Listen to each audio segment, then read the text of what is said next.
1892 ई का अधिनियम। ब्रिटेन की संसद द्वारा 1892 ई में पारित किए गए अधिनियम ने विधान परिषदों की सदस्य संख्या में वृद्धि कर उन्हें सशक्त बनाया, जिसने भारत में संसदीय प्रणाली की आधारशिला रखी। इस अधिनियम से पूर्व भारतीय राष्ट्रीय कांग्रेस 1885 ई से लेकर 1889 ई तक के अपने अधिवेशनों में कुछ मांगे प्रस्तुत कर चुकी थी, जिनमें से प्रमुख मांगे निम्नलिखित थीं।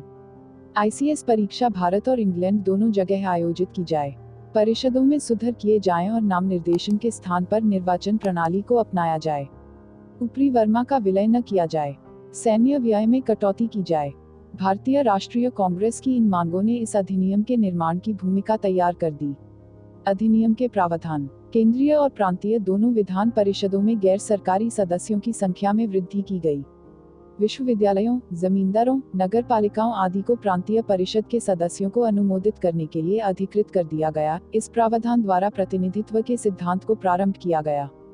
इस अधिनियम द्वारा परिषद के सदस्यों को वार्षिक वित्तीय विवरण अर्थात बजट पर बहस करने का अधिकार प्रदान किया गया।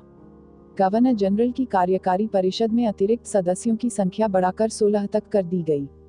इस अधिनियम के अनुसार परिषद के 2/5 सदस्य गैर सरकारी हो सकते थे।